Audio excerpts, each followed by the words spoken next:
TV에서 나오는 얘기만이 전부가 아니에요. 이 세상에는 정말 다양한 일들이 많은데 오늘도 그 사연을 재구성해 알려드리려고 합니다. 귀로 듣고 마음으로 느끼는 오디오 드라마 귀마라마 지금 시작합니다. 남편도 홀로 보내고 정년 퇴임까지 했던 65세 김숙자님.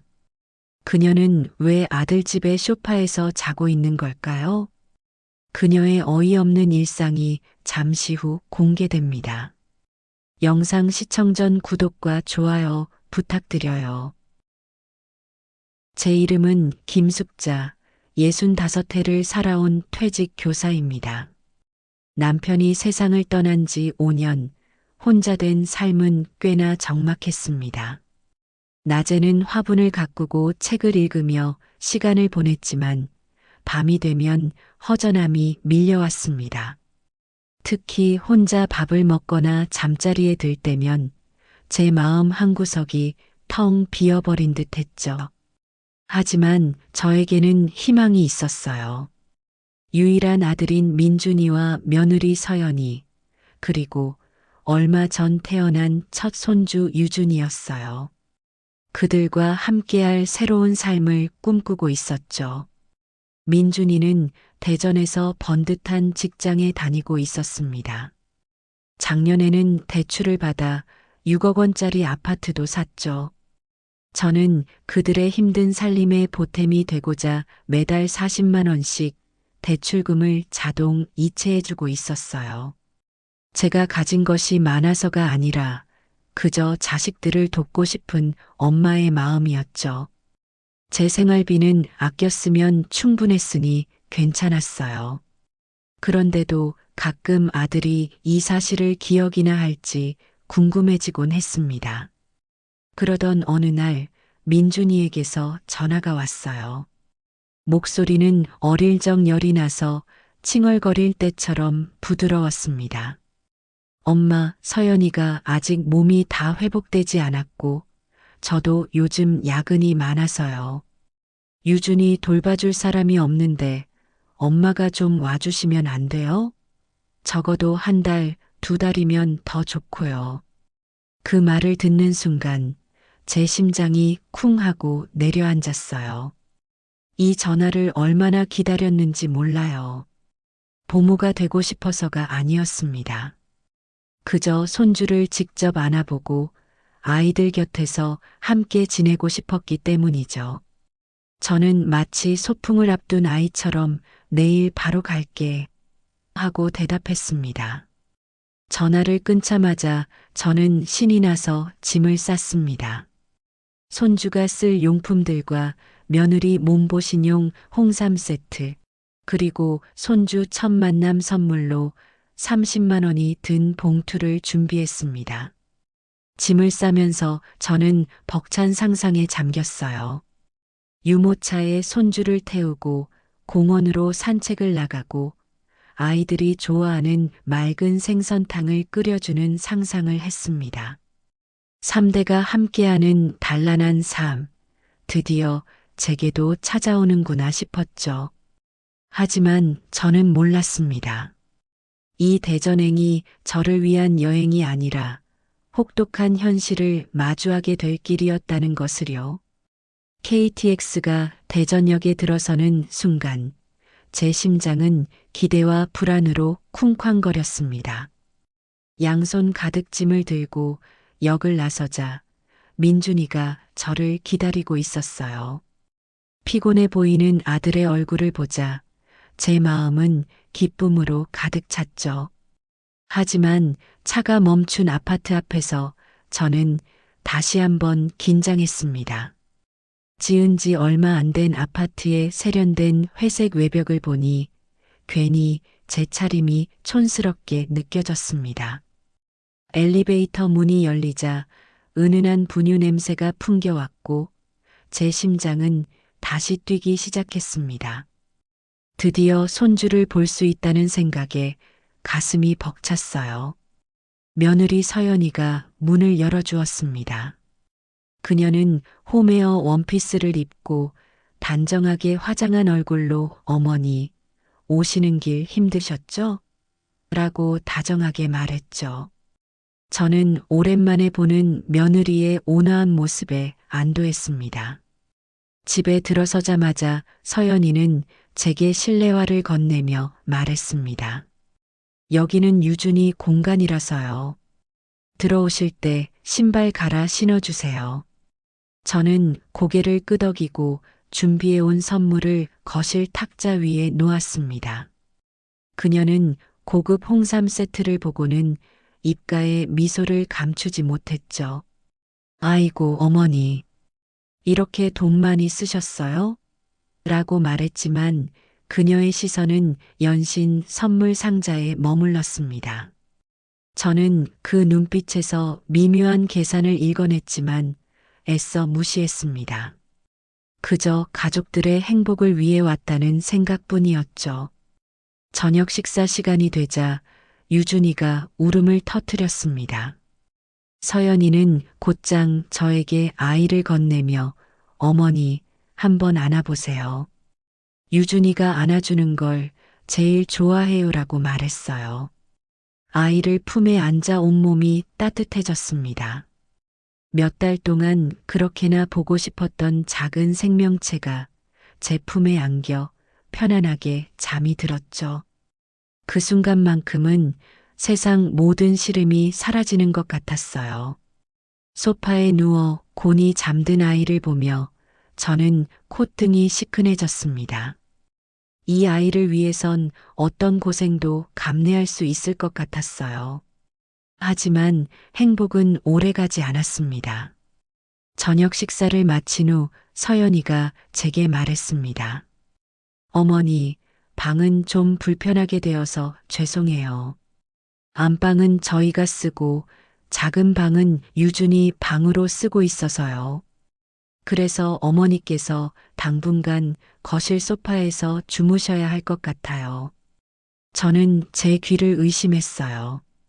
아이를 돌봐달라고 대전까지 불러놓고 저에게 방 한 칸 내어주지 않는다는 사실이 너무나도 무심하게 느껴졌습니다.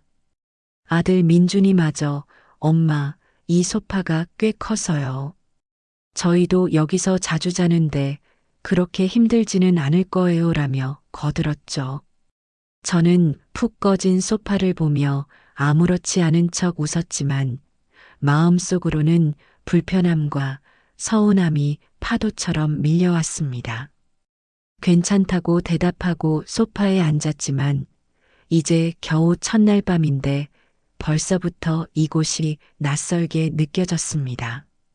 제 마음은 마치 텅 빈 거실처럼 휑했습니다. 거실 소파에 누운 첫날 밤은 예상했던 대로 편하지 않았습니다. 베란다에서 새어 들어오는 불빛에 눈이 부셔 잠을 이룰 수 없었죠.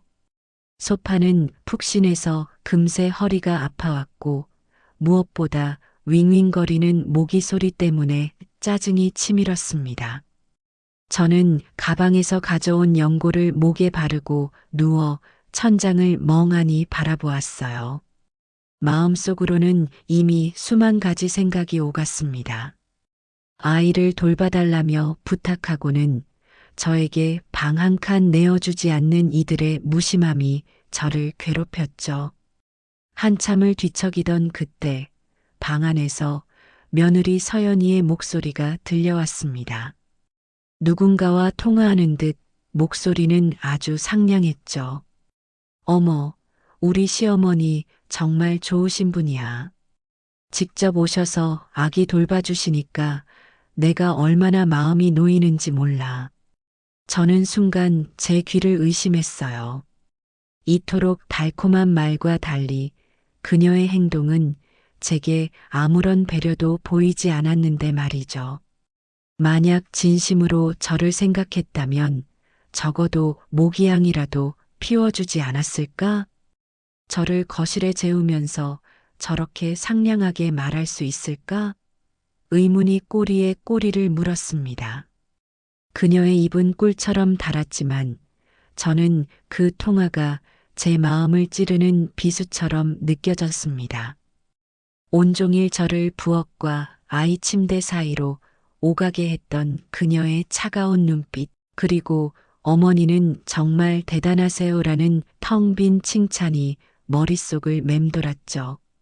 저는 한숨을 쉬며 자조적인 웃음을 지었어요. 겨우 첫날 밤인데 벌써부터 이곳이 낯설고 불편하게 느껴졌습니다. 저는 뜬 눈으로 밤을 지새웠습니다.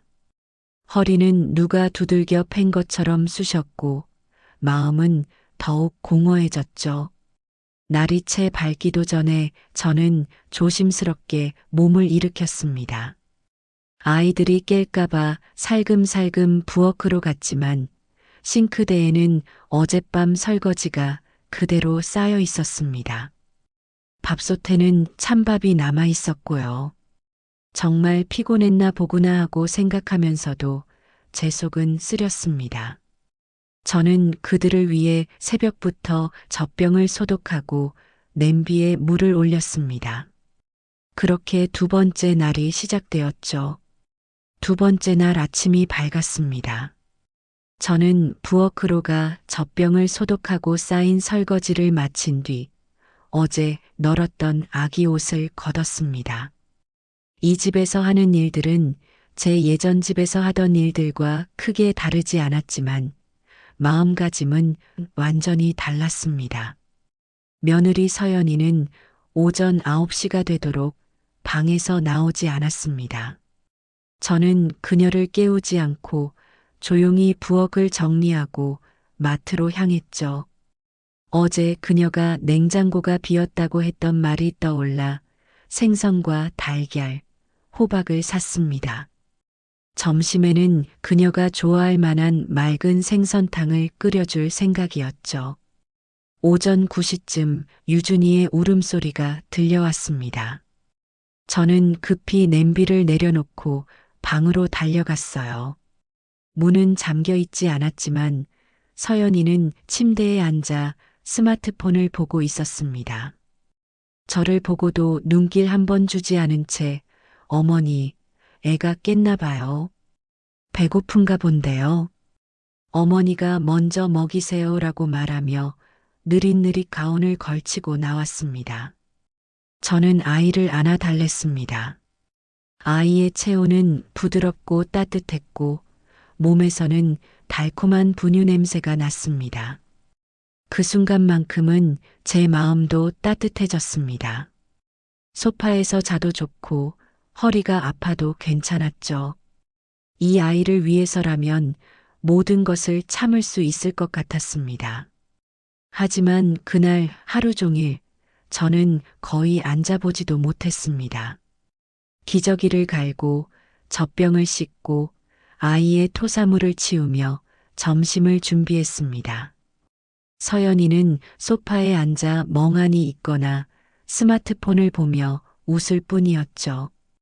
가끔 부엌 입구로 와서는 어머니는 정말 대단하세요. 저는 밥 하나 하는 것도 이렇게 빨리 못하는데 라고 말했지만 그녀의 발걸음은 멈추지 않았습니다. 제가 도와달라고 할까봐 두렵다는 듯 그녀는 뒤돌아 방으로 들어가 버렸어요. 점심 식사 시간이 되었을 때 저는 생선탕을 한 그릇 떠서 그녀에게 주었습니다. 많이 먹어라. 아직 몸이 다 회복되지 않았으니. 그녀는 웃으며 감사해요, 어머니. 그런데 저는 좀 자극적인 게 당기네요. 혹시 다음에는 김치찌개 끓여주실 수 있어요? 라고 말했죠. 저는 조용히 고개를 끄덕였지만 제 속은 쓰렸습니다.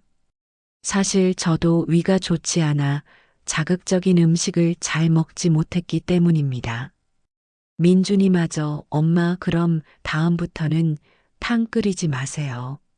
서연이가 요즘 입맛이 좀 까다로워서요라고 말하자 제 마음속에 실망감이 쌓였습니다. 그는 제 건강보다는 아내의 입맛을 더 중요하게 생각하는 듯 보였습니다. 이날 저녁 민준이는 야근을 한다며 늦게 들어온다는 문자를 보냈습니다. 지난 사흘 동안 저는 모든 집안일과 육아를 홀로 도맡았어요. 며느리는 여행객처럼 가끔 얼굴을 비추고는 자기 방으로 숨어버렸고 아들은 그런 아내의 태도를 묵인했습니다. 저도 제가 이곳에 대접받으러 온 것이 아니라는 것을 알았지만 제 마음속에서는 무언가 잘못되었다는 느낌이 점점 커져갔습니다. 이건 돕는 것이 아니라 숨쉬는 가사 도우미 취급을 받는 것이었습니다. 그날 오후는 정말 더웠습니다. 거실의 큰 창문이 서쪽을 향해 있어 햇볕이 그대로 쏟아져 들어왔죠. 유준이는 얼굴이 빨개지도록 울었고 목과 겨드랑이는 땀으로 축축했습니다. 선풍기가 바로 옆에서 돌아가고 있었지만 공기는 마치 씻지 않은 냄비처럼 끈적거렸습니다. 불어오는 바람은 온통 뜨거운 바람뿐이었어요. 저는 아이의 이마에 맺힌 땀을 보고 마음이 아팠습니다. 태어난 지 100일도 안 된 아기가 이렇게 더워하는데 어떻게 편히 잘 수 있을까?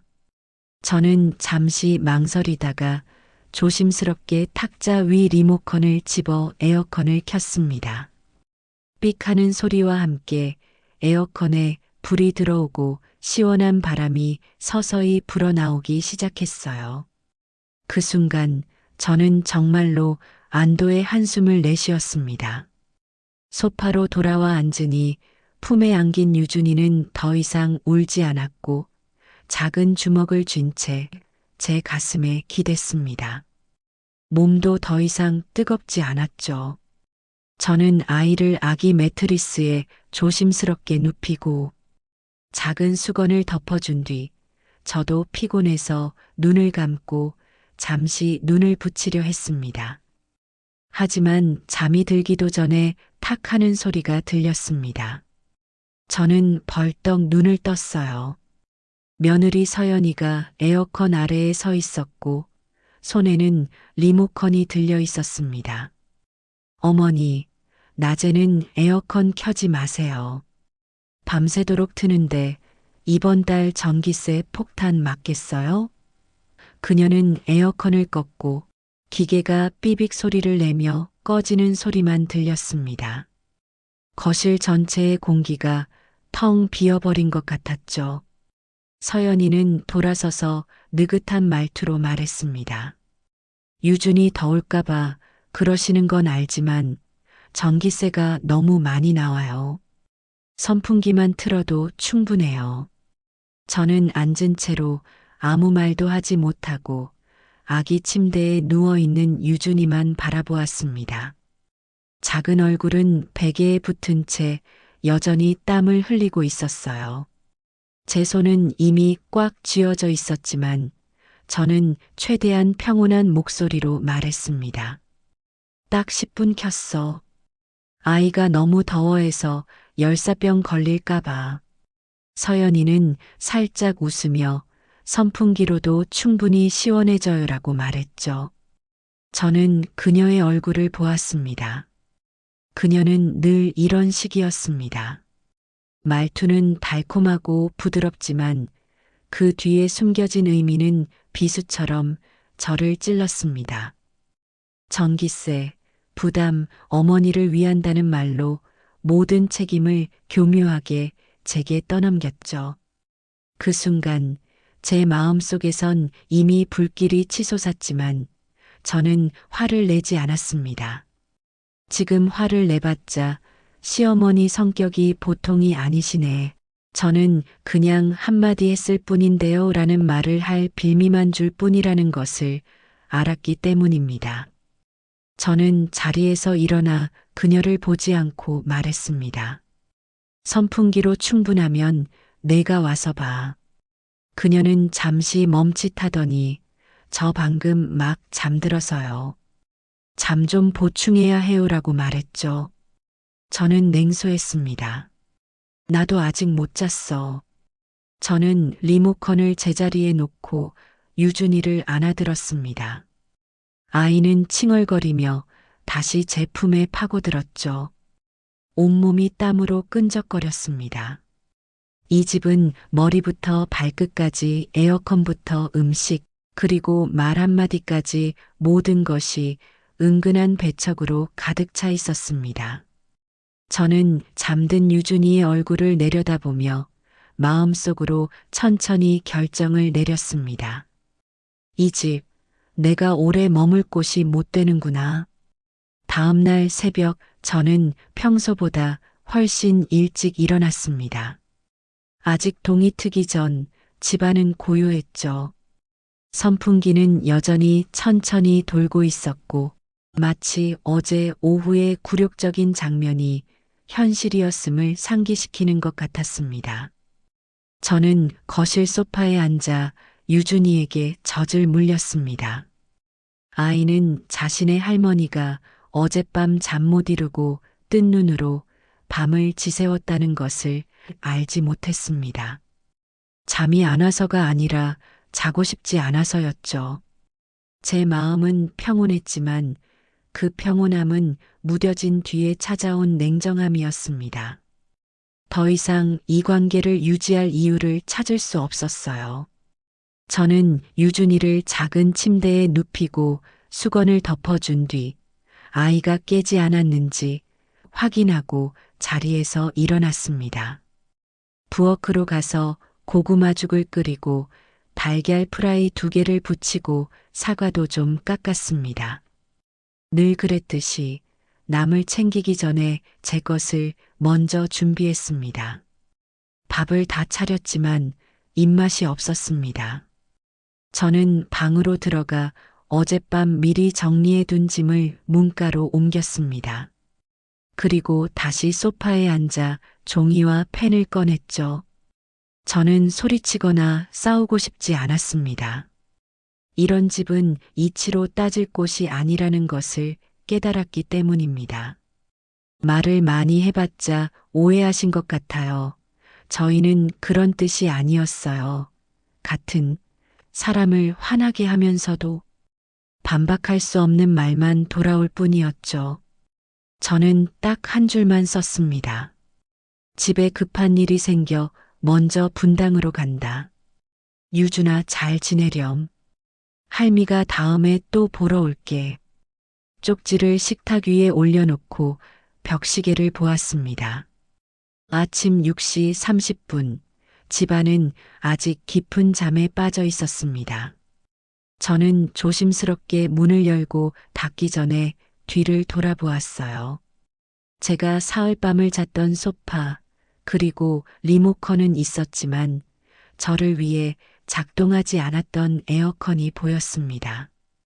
제가 이 집을 사랑하지 않아서가 아니었습니다.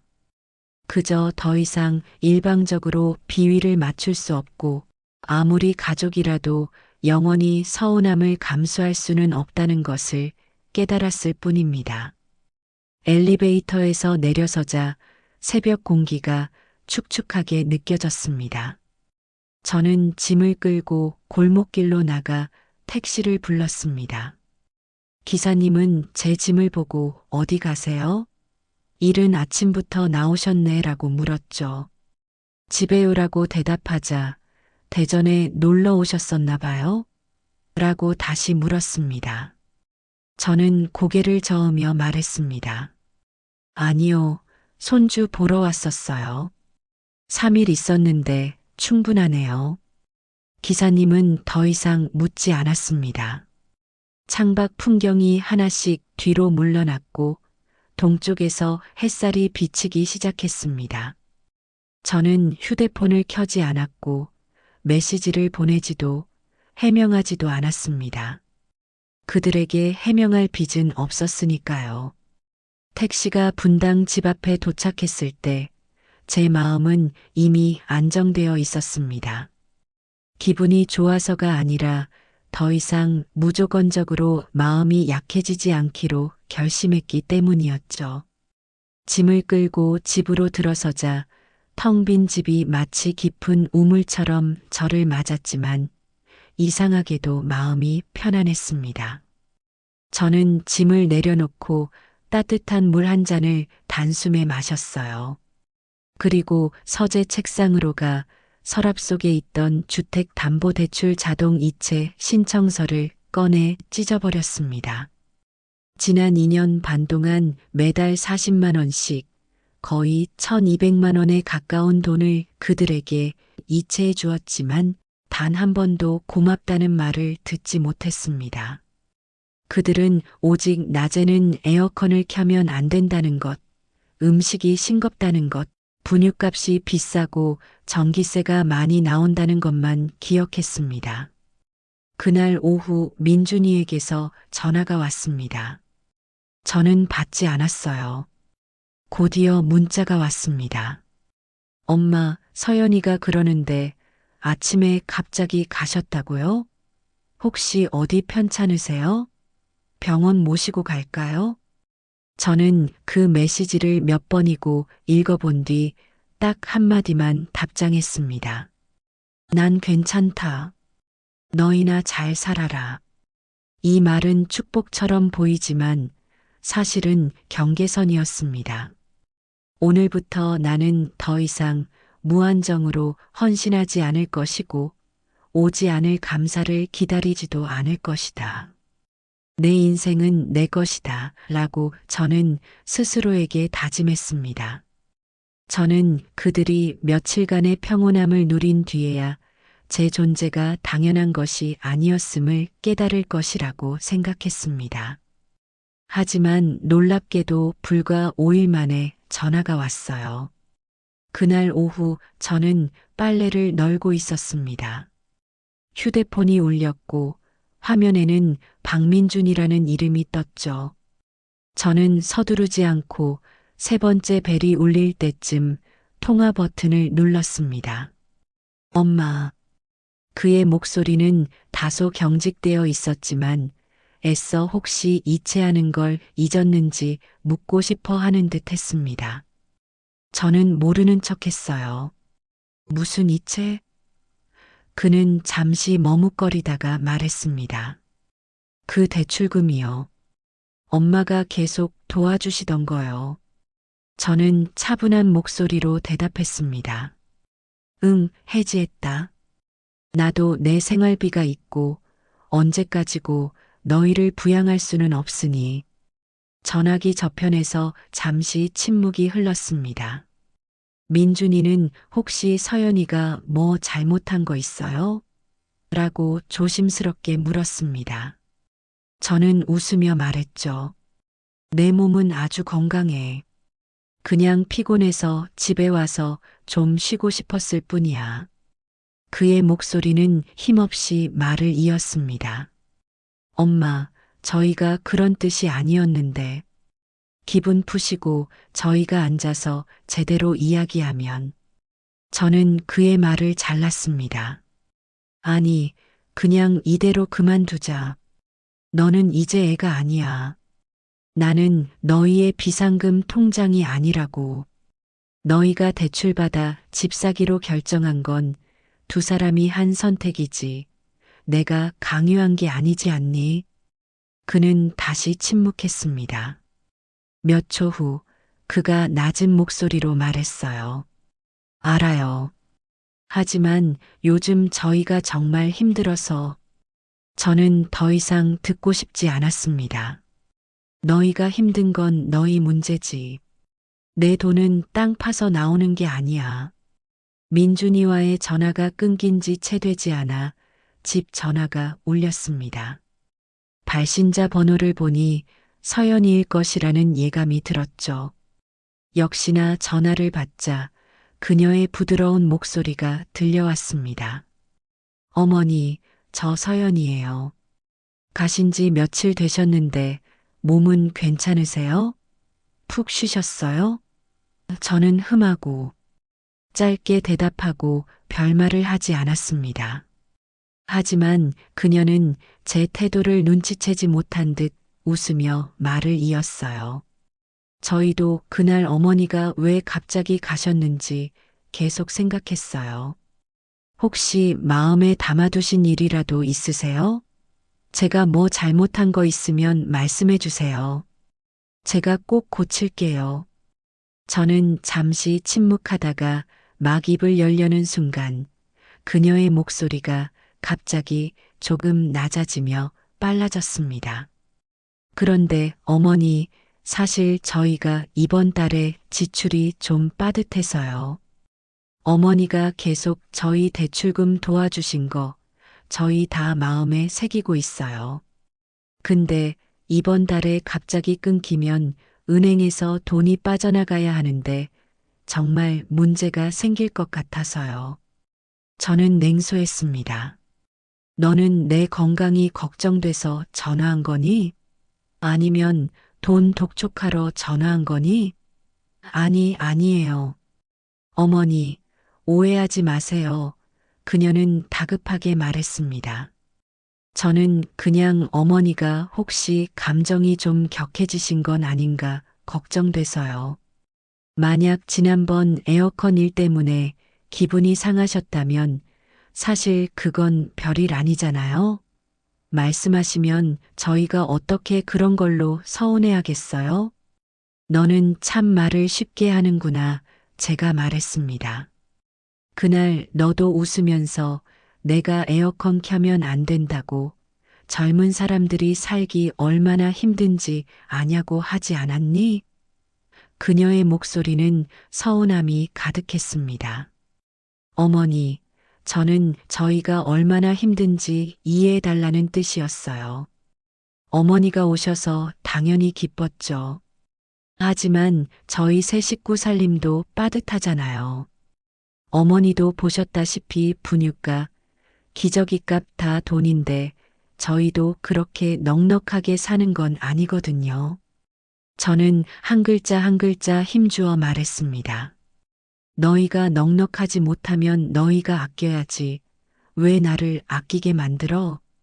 내가 너희 집에 손주 돌보러 가서 소파에서 자고 입에 안 맞는 음식 먹고 모기한테 물려도 아무 말 안 했어.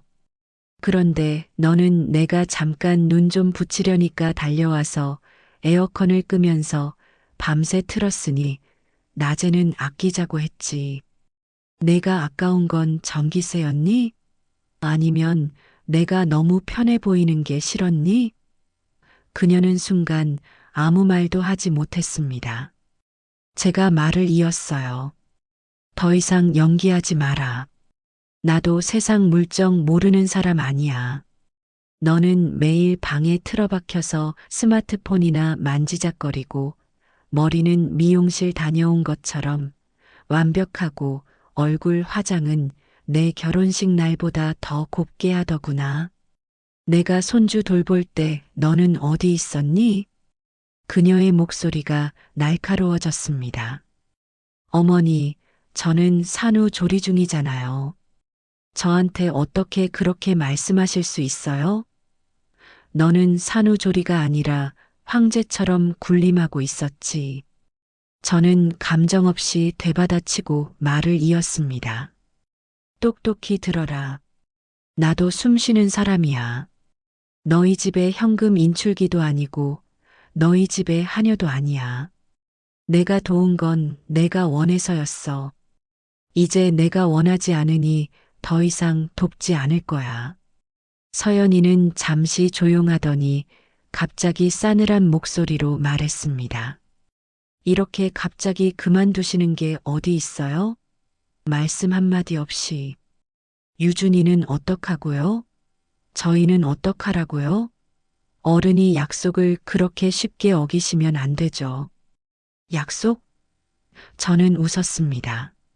내가 처음에 너희를 돕겠다고 한 건 정이었지. 법적 의무가 아니었어.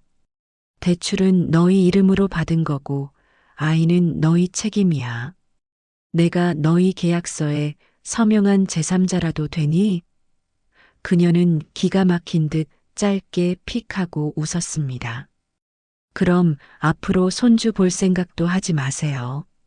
저는 차갑게 대답했습니다. 내가 유준이를 보든 안 보든 그건 내 선택이지.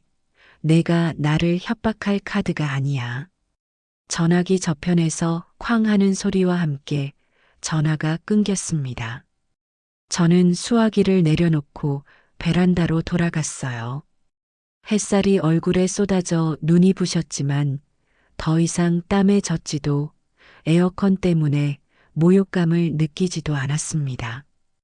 저는 폭풍이 이제 막 시작되었음을 알았지만 더는 두렵지 않았습니다. 그 통화 이후 저는 그들의 어떤 연락도 받지 않았습니다. 카카오톡 대화창에는 민준이가 보낸 메시지 몇 개가 와 있었죠. 엄마, 진정하세요. 서연이도 속상해서 그런 거예요. 저희가 다시 잘 이야기해봐요. 같은 내용이었습니다. 저는 한 글자도 답장하지 않았어요. 그런데 사흘째 되던 날 저녁 가족 단톡방이 터졌습니다. 행복한 우리 가족이라는 이름의 카카오톡 단체 채팅방이었죠. 평소에는 건강 정보나 좋은 글귀, 아침 인사가 오가던 방이었는데 그날 갑자기 긴 캡처 화면 하나가 올라왔습니다. 서연이가 올린 것이었습니다. 실명을 거론하지는 않았지만 내용은 마치 저를 위해 맞춤 제작한 것처럼 정확했습니다. 어떤 분들은 나이가 드시면서 성격이 변하나 봐요. 처음에는 아기 돌보러 와주시는 줄 알았는데 사흘도 안 돼서 감정적으로 행동하시더니 말도 없이 떠나버리셨어요. 나중에는 대출금 지원도 끊어버리셨고요. 갓난아기 키우느라 저희도 빠듯한데 이런 식의 감정적 협박까지 당하니 정말 마음이 힘드네요. 저는 그 글을 쳐다보았습니다. 분노보다 먼저 황당함이 밀려왔습니다. 저는 그녀와 다투지도 않았고 그 집에서 소란을 피우지도 않았습니다. 떠날 때조차 쪽지 한 장 남겼을 뿐인데 어떻게 그것이 감정적 협박이 되고 힘든 쪽이 그녀가 될 수 있을까요? 단톡방에는 금세 댓글이 달리기 시작했어요. 어머, 무슨 오해가 있었나 보네. 요즘 어른들도 스트레스가 많으시지. 서로 이해해야지 같은 말들이었죠. 서연이는 실명을 거론하지 않았지만 이 단톡방에 글을 올려 저를 여론의 심판대에 세운 것이었습니다. 명확히 말하지 않으면서도 사람들이 스스로 상상하게 만드는 방식이었죠. 그녀는 제가 생각했던 것보다 더 영리하고 잔인했습니다. 하지만 저는 답장하지 않았습니다. 단톡방에서 해명하지도 누구에게 개인적으로 연락하지도 않았어요. 무엇을 해명한단 말입니까? 제가 2년 반 동안 그들의 대출금을 갚아준 것을, 제가 소파에서 자고 모기한테 물려가며 아이를 돌본 것을, 그들은 그 집에 와본 적도 없고 제가 땀으로 등을 적셔가며 유준이를 안고 선풍기 앞에서 있던 모습을 본 적도 없습니다. 그들은 오직 표면만 볼 뿐이었죠. 그날 밤 저는 베란다에 앉아 차를 마셨습니다. 휴대폰에서는 계속해서 메시지 알림이 울렸어요. 모든 알림이 내가 침묵하면 누군가 너를 대신해 이야기를 만들어낼 것이다라고 말하는 것 같았습니다. 하지만 저는 여전히 답장하지 않았어요. 제 마음은 그 어느 때보다 명확했기 때문입니다. 해명은 내 말을 들어줄 의지가 있는 사람에게 하는 것이지 이미 나에 대해 결론을 내린 사람들에게 하는 것이 아니었습니다. 저는 휴대폰을 끄고 일어나 빨래를 걷었습니다. 2라운드는 그녀가 이겼습니다. 하지만 그녀가 이긴 것은 입으로 떠드는 약간의 우월감, 그리고 단톡방에서 받은 몇 개의 이모티콘뿐이었죠. 저는 서두르지 않을 것입니다. 더는 해명할 생각도 없습니다. 제가 원하는 것은 자존심 싸움이 아니라 더 이상 상대할 가치를 느끼지 못한다는 것을 그들이 깨닫게 하는 것이었죠. 그날은 조카 민호의 약혼식이었습니다. 장소는 서울 강남구에 있는 한 고급 레스토랑이었죠. 저는 사실 참석하고 싶지 않았습니다. 마음도 복잡하고 안색도 좋지 않았기 때문이었죠. 하지만 민호의 엄마 제 올케가 형님 꼭 오셔서 얼굴 비춰주셔야 해요. 자리를 빛내주세요라고 부탁하는 바람에 어쩔 수 없이 가게 되었습니다. 제가 식장에 들어서자 모든 사람의 시선이 마치 바람에 흔들리는 밀밭처럼 일제히 저에게로 쏠렸습니다. 친척들은 이미 단톡방에서 서연이가 쓴 마음 찢어지는 일기를 보고 각자 나름의 추측을 하고 있었죠. 저는 구석 자리에 앉아 멀리서 말없이 고개만 끄덕이며 미소 지었습니다. 서연이도 와 있었습니다. 단정하고 품위 있는 옷차림에 옅은 화장을 한 얼굴은 유난히 연약해 보였죠. 그녀는 아이를 데리고 친척들 사이를 오가며 음식이 나올 때마다 한마디씩 덧붙였습니다.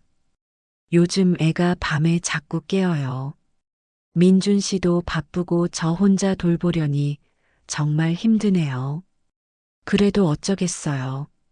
버텨야죠. 한마디 한마디가 저를 지목하지는 않았지만 모든 문장이 저를 향하고 있었습니다.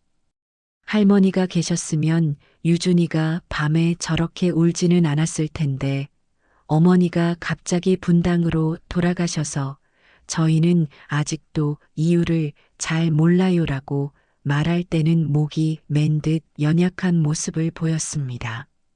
사람들은 그녀의 연기에 속아 넘어갔습니다. 아니나 다를까 식탁에 앉은 친척들이 수군거리기 시작했죠. 요즘 어른들 모시기 정말 힘들어.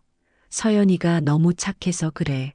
시어머니가 너무 간섭하시니 저렇게 되는 거지 같은 말들이 제 귀에 똑똑히 들려왔습니다. 저는 따뜻한 물을 한 모금 마시며 아무 말도 하지 않았습니다. 하지만 제 인내심은 저희도 왜 갑자기 가셨는지 모르겠어요. 아마 너무 사소한 일에 서운해 하셨나 봐요라는 서연이의 말에 산산조각 났습니다. 저는 차 잔을 내려놓고 의자를 뒤로 살짝 밀며 일어섰습니다. 그리고 주빈석으로 걸어갔죠. 죄송합니다. 제가 나이가 들어서 귀가 어두워서요. 방금 누가 저더러 사소한 일에 서운해한다고 한 것 같은데 식탁 전체가 조용해졌습니다. 저는 서연이를 쳐다보며 말했습니다. 내가 왜 떠났는지 모른다고 했지? 그럼 내가 오늘 알려줄게. 여기 계신 모든 분들도 들으시라고. 제 목소리는 크지 않았지만 한 글자 한 글자가 아주 느리게 울려 퍼졌습니다. 마치 수면에 돌을 던지는 것처럼 사람들의 마음을 흔들었죠. 내가 대전에 너희를 돌보러 온 건 아들 민준이가 전화로 부탁해서 온 거야. 나는 분당에서 손주 옷까지 내 몸 보시나라고 산 홍삼 세트, 축하 봉투, 아기용품 하나도 빠짐없이 챙겨갔어. 그런데 너희 집에 도착하니 너는 나를 소파에서 자라고 했지. 모기도 에어컨도 사생활도 없는 소파에서 내가 먹고 싶다는 김치찌개를 끓여주느라 내 속은 쓰렸고 내 아이가 땀으로 흠뻑 젖어서 에어컨을 5분 켰더니 너는 달려나와서 끄면서 저는 몸에 열이 많아서 안 더워요라고 했지. 제가 그녀를 쳐다보자 그녀는 의자에 얼어붙은 채 얼굴에 미소마저 페인트처럼 굳어버렸습니다. 저는 다시 민준이를 쳐다보았습니다. 너는 매일 야근한다며 집에 없었으니 내 엄마가 거기서 뭘 했는지 모르겠지.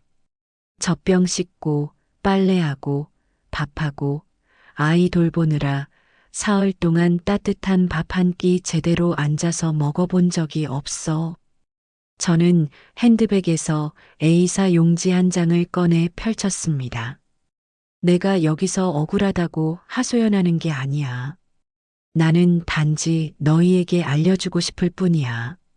내가 돕는 건 정 때문이고 돕지 않는 건 내 본분이라는 걸. 이건 내가 지난 2년 반 동안 매달 40만 원씩 너희 주택 담보 대출 갚으라고 이체해 준 내역이야. 총 얼마인지 아니? 거의 1200만 원이야. 장내가 완전히 조용해졌습니다. 저는 또 다른 종이 한 장을 꺼냈습니다. 그것은 당초 은행에 제출했던 자동 이체 신청서 사본이었죠. 이런 것들, 원래는 말할 생각이 없었어. 꺼내서 생색낼 생각도 전혀 없었고. 하지만 오늘 내가 깨달은 게 있어. 어떤 사람들에게는 명확하게 말해주지 않으면 그는 영원히 내가 자기에게 빚졌다고 생각한다는 걸. 서연이의 얼굴은 잿빛이 되었고 입술은 하얗게 질렸습니다. 무슨 말을 하고 싶었지만 한마디도 꺼내지 못했죠. 민준이는 고개를 숙인 채 마치 잘못을 저지른 아이처럼 술잔을 꽉 쥐고 있었습니다. 저는 식탁 전체를 둘러보며 차분하지만 또렷한 목소리로 말했습니다. 제가 손주를 사랑하지 않는 것도 아니고 아들을 아끼지 않는 것도 아닙니다. 저는 그저 문득 한 가지 사실을 깨달았을 뿐입니다. 사람은 자신을 소중히 여기지 않는 사람들을 위해 무작정 자신을 희생해서는 안 된다는 것을요. 저는 제 자리로 돌아와 남은 물을 마셨습니다. 친척들은 서로 얼굴만 쳐다볼 뿐 아무도 더 이상 왜 갑자기 갔을까라고 말하지 않았고 서연이가 너무 안 됐다고 말하는 사람도 없었습니다. 그 순간 저는 제가 이겼다는 것을 알았습니다. 체면을 이긴 것이 아니라 제 자신의 존엄성을 되찾은 것이었습니다. 약혼식 사건이 있은 지 사흘 뒤 민준이가 유준이를 데리고 저를 찾아왔습니다. 문을 열자 그는 분유 가방과 배낭을 든 채 아이를 품에 안고 있었죠. 얼굴은 초췌했고 옷은 구겨져 있었습니다. 마치 밤새 폭풍우를 뚫고 나온 사람 같았습니다. 엄마, 그가 말했습니다. 유준이 데리고 엄마 집에 며칠만 좀 있어도 될까요? 저는 아무 말 없이 몸을 비켜 그를 안으로 들였습니다. 서연이는 처가에 갔다고 했습니다. 요즘 감정 기복이 심해서 며칠 가서 지내고 싶다고 하더라고요. 서로 좀 진정할 시간도 필요하고요. 저는 고개를 끄덕이고 아이를 시원한 돗자리에 눕혔습니다. 아이는 작게 몸을 웅크리고 잠이 들었죠. 마치 집안에 폭풍이 몰아쳤다는 것을 아직 모르는 듯 했습니다. 저는 물을 끓여 차를 우려냈습니다. 차 주전자와 차잔 2개를 탁자 위에 놓고 민준이에게 의자를 가리키며 앉으라고 했죠. 그는 불안하게 앉아 옷자락을 비비꼬며 제 눈을 쳐다보지 못했습니다. 저 혼내실 거죠? 그가 말했습니다. 혼내다니. 제가 피식 웃었습니다. 내가 너를 혼내고 싶었으면 진작 혼냈겠지. 하지만 그거 아니? 지금 내 마음은 혼내는 것보다 더 실망스럽단다. 그는 고개를 숙였습니다. 마치 부정행위를 하다 걸린 학생처럼요. 너는 예전에 이런 애가 아니었어. 제가 그를 보며 말했습니다. 어릴 때 내가 열이 40도까지 올랐을 때 나 혼자 오토바이 태워서 너를 응급실에 데려갔어. 집에 와서는 죽을 쑤어 약을 먹여야 했지. 그때 내 눈빛은 맑았어. 잘못한 일이 있으면 스스로 인정했고 넘어져도 혼자 일어섰지. 그런데 지금 너는 왜 이렇게 됐니?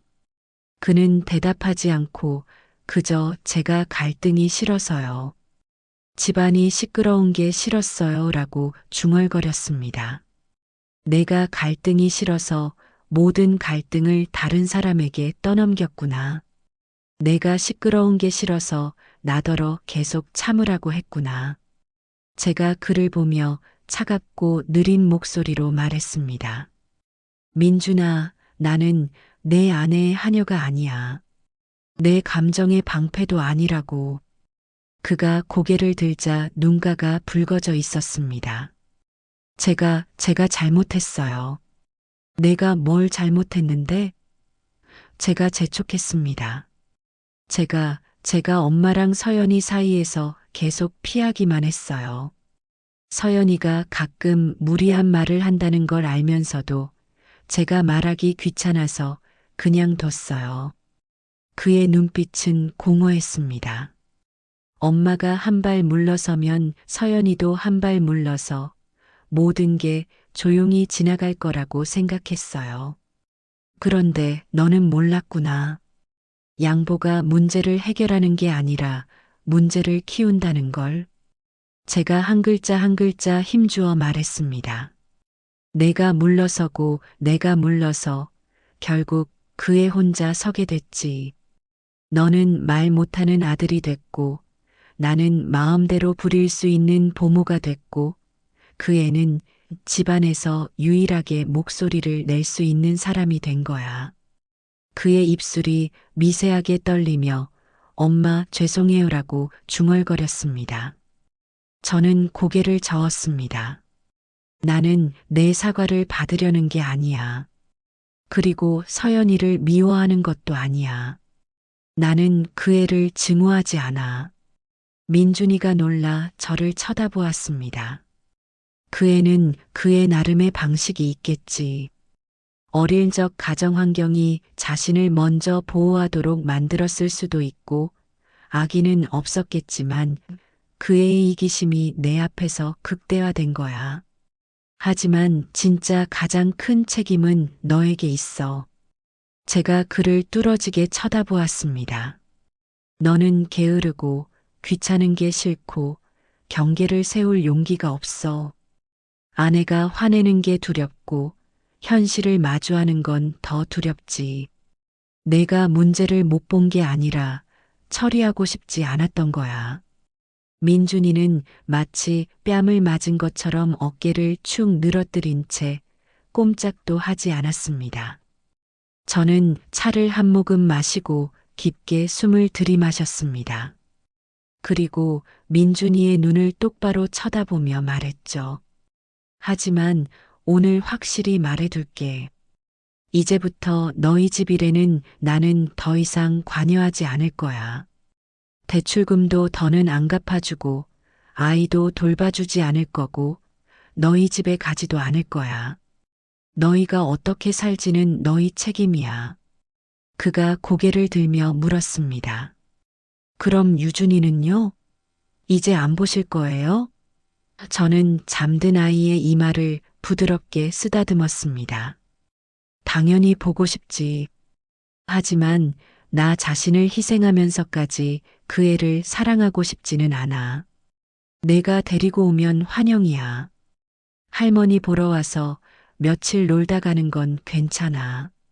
하지만 나는 더 이상 너희 집에 무슨 일이 생기거나 누가 아프거나 누가 싸웠을 때 달려가는 소방수가 되지 않을 거야. 저는 잠시 말을 멈추고 민준이의 눈을 똑바로 쳐다보았습니다. 너는 이제 아버지야. 가정을 어떻게든 일으켜 세우는 법을 배워야 해.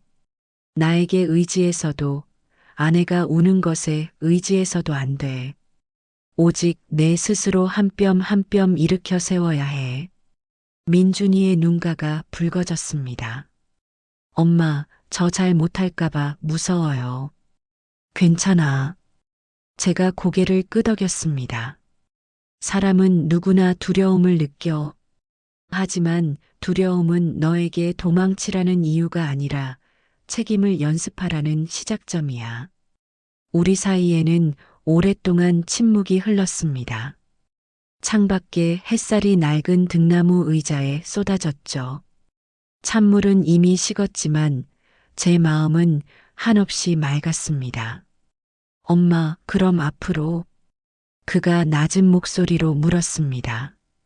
저희 보러 오시긴 할 거예요? 저는 자리에서 일어나 차 잔을 치웠습니다. 너희가 잘 살면 내가 볼 필요가 없겠지. 만약 너희가 잘 못 살면 그건 너희 스스로 해결해야 할 일이야. 나는 이제 피곤하다. 내 인생을 살러 가야겠어. 민준이가 돌아간 그날 밤, 저는 혼자 부엌에서 차 잔을 씻었습니다. 설거지하는 동안 물방울 떨어지는 소리가 들렸고, 창밖에서는 멀리서 개 짖는 소리가 들려왔습니다. 여름밤의 특별한 고요함 속에 잠긴 것 같았습니다. 저는 컵을 하나씩 닦아 선반에 올리고 손을 닦고 베란다에 앉았습니다. 멀리 보이는 가로등을 보며 한 가지 생각이 천천히 떠올랐습니다. 나는 아주 오랫동안 진정으로 나 자신을 위해 살아본 적이 없었구나. 다음 날 아침 저는 주민센터에 가서 서예반에 등록했습니다.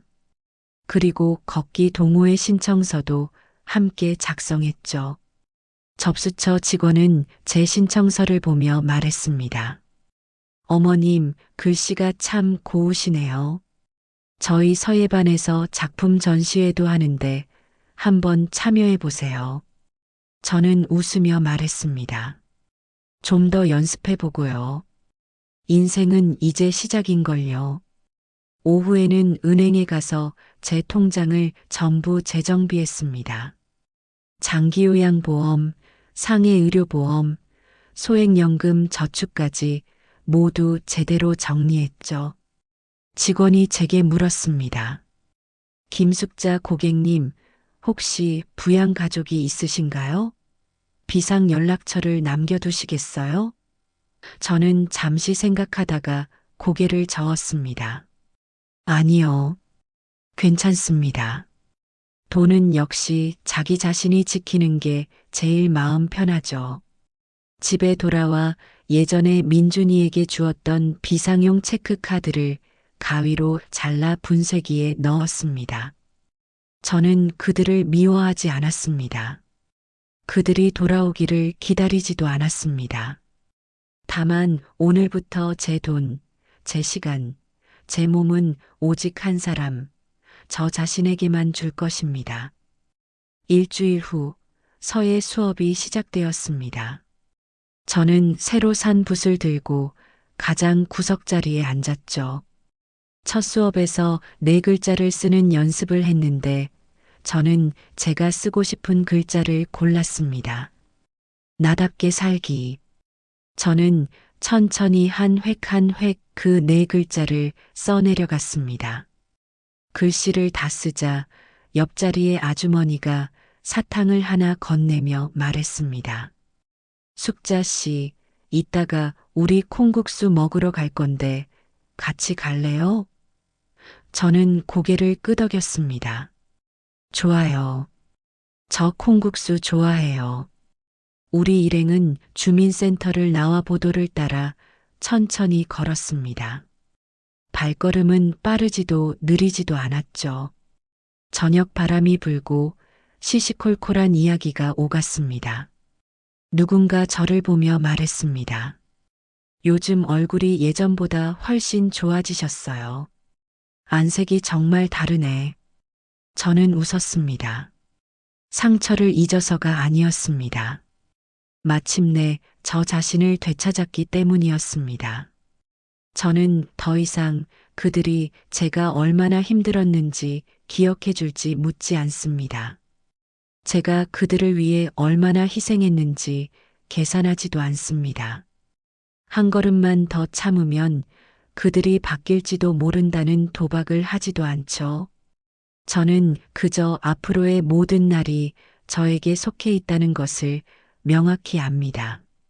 누군가를 위해 늙고, 누군가를 위해 서운해하고, 누군가를 위해 타협하는 것이 아니라 저 자신을 위해 깨끗하고 자유롭게 명확하게 살아갈 것입니다. 그 순간 저는 알았습니다.